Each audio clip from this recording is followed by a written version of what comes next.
Hello, DM Geezer Jim here, continuing along with our audiobook of the 2024 Dungeon Master's Guide, Operation RTFM. Read the frickin' manual.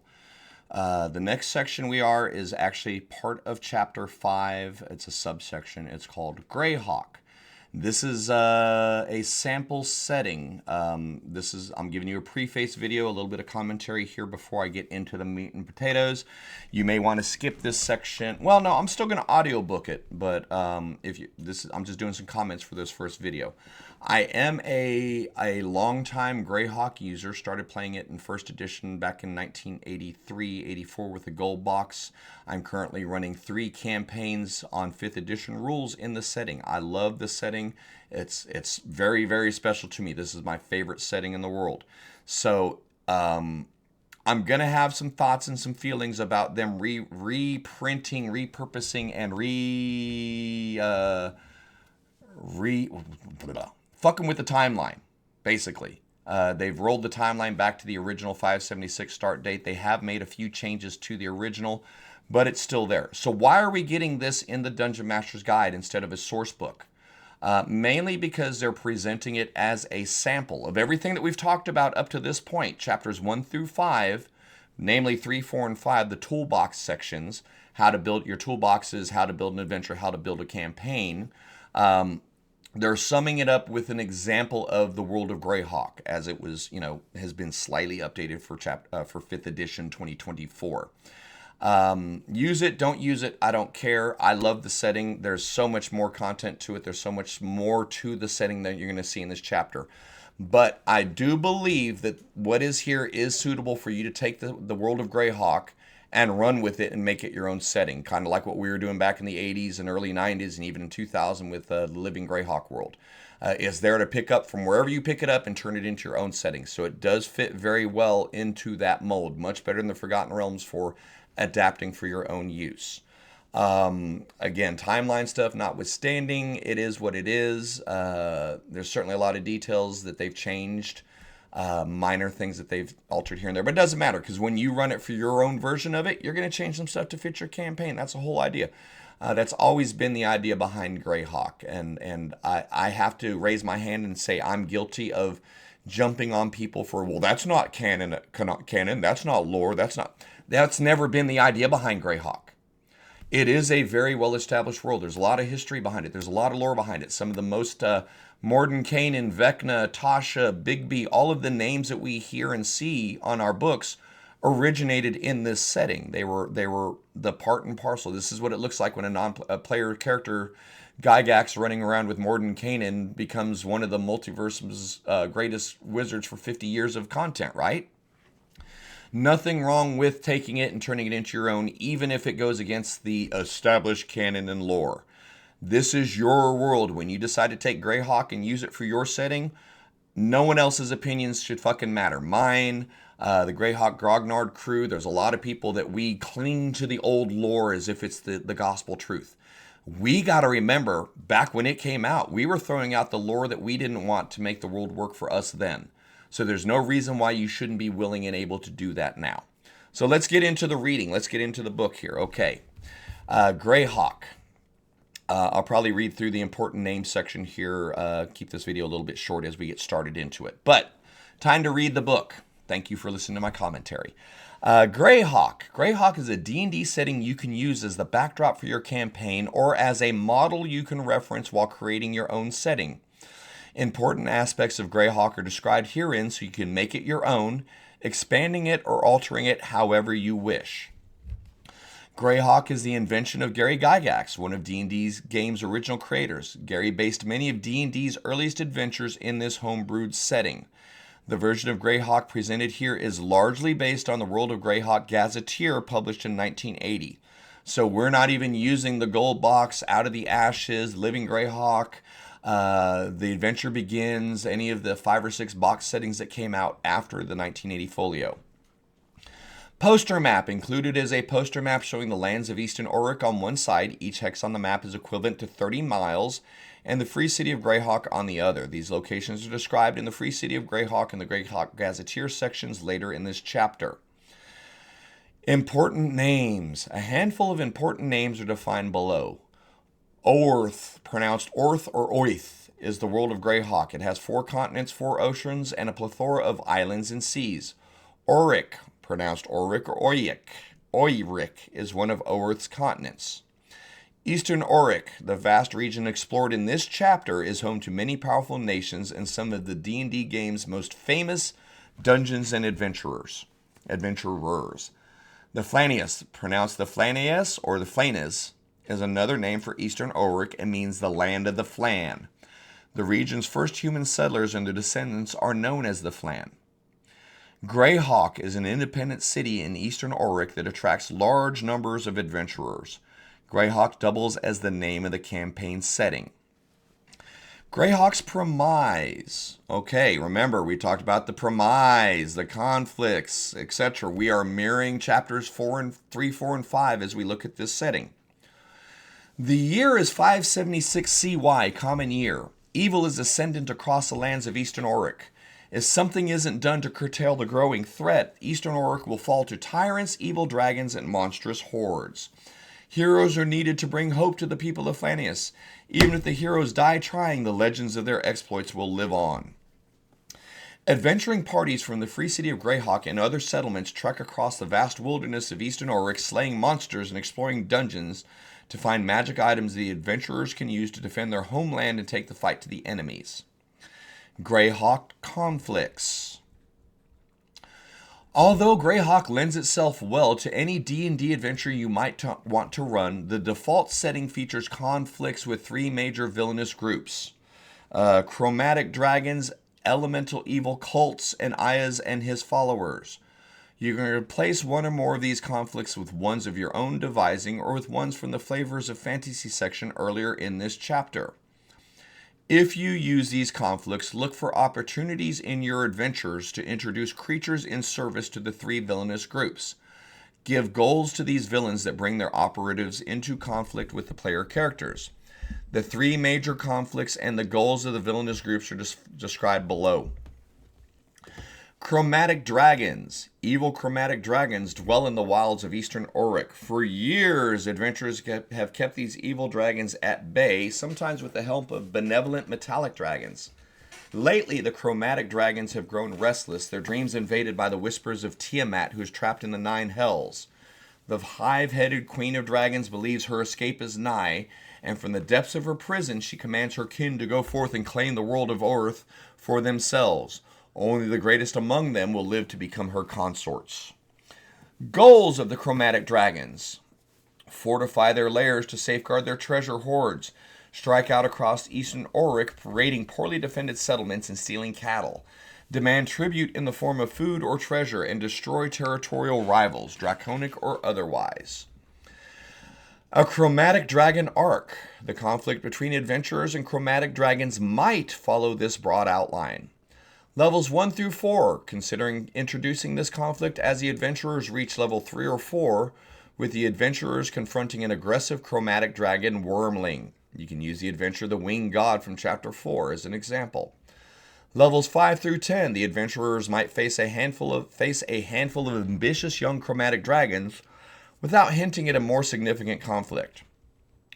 Levels 11 through 16, it eventually becomes clear that the behavior of the adult dragons the characters face now is not normal.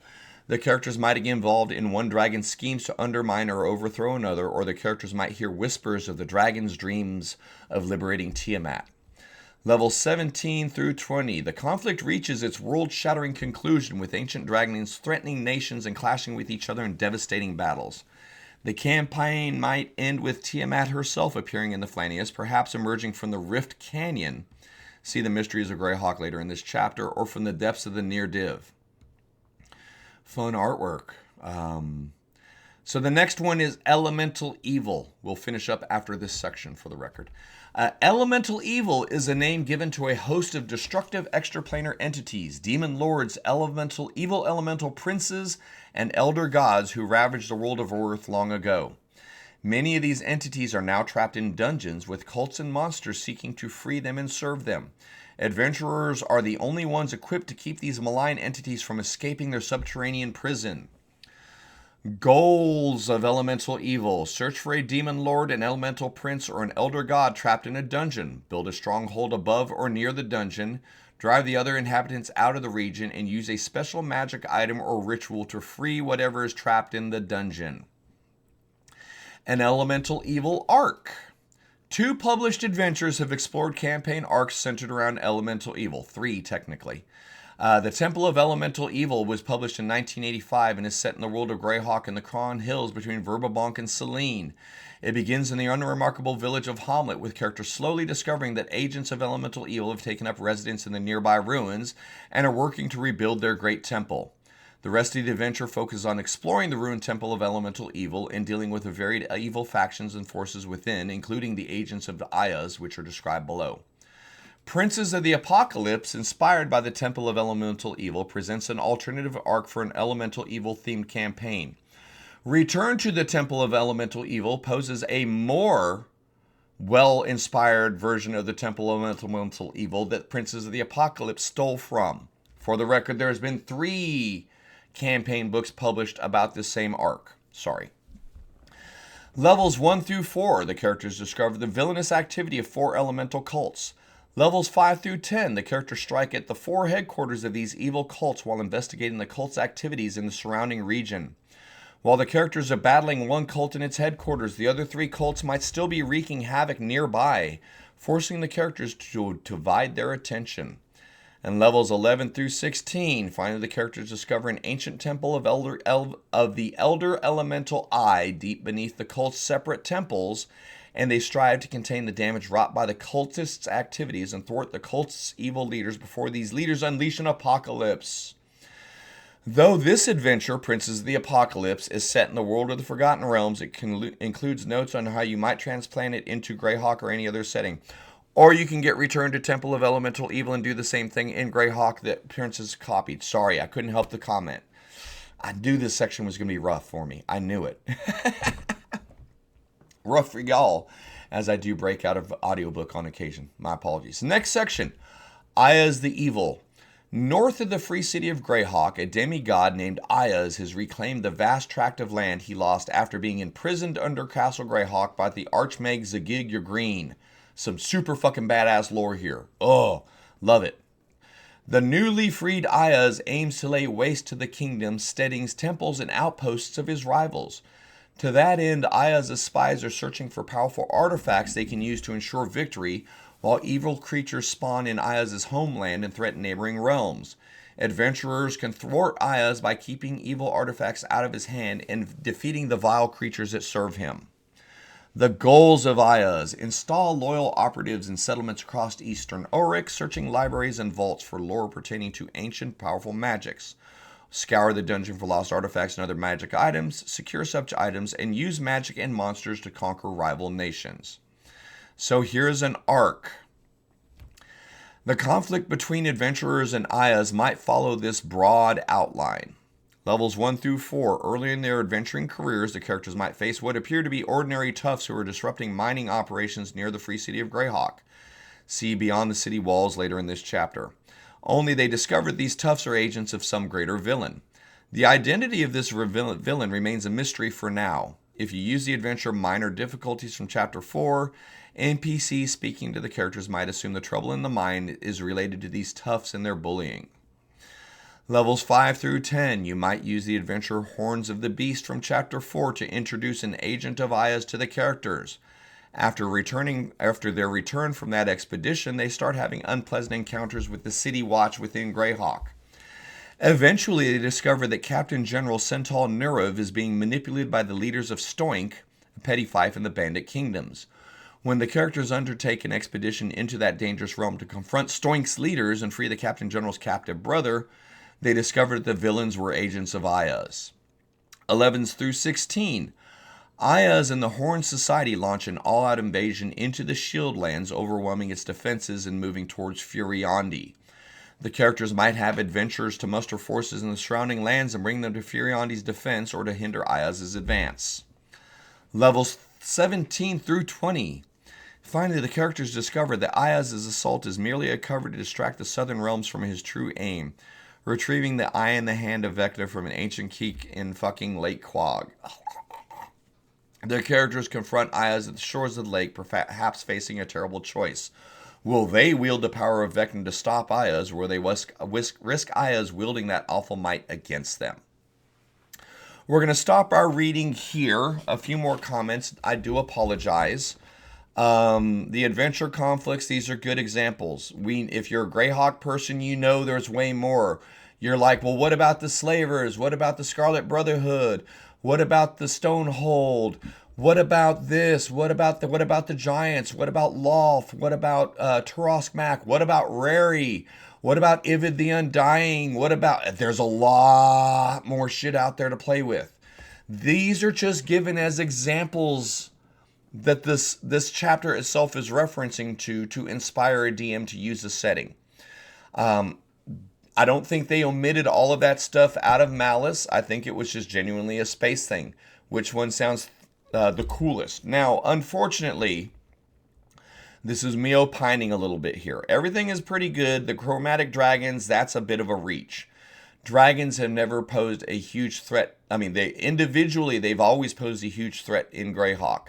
But they've never been an organized force the way they became in Forgotten Realms during the Cult of the Dragon campaign that then inspired the Rise of Tiamat campaign, okay? Ironically, the more you look at Greyhawk, the more you see the things reflected in Forgotten Realms, because a lot of the adventures that we're using now were just copy-pastes. A lot of the 5th edition adventures we're using have been copy-paste modifieds from the original adventures in Greyhawk transported to Forgotten Realms. Storm King's Thunder is a reorganization of Against the Giants' Liberation of Geoff, which was your Giant Drow Queen GDQ series back from 1E. Princes of the Apocalypse, we've already talked about. That's Temple of Elemental Evil.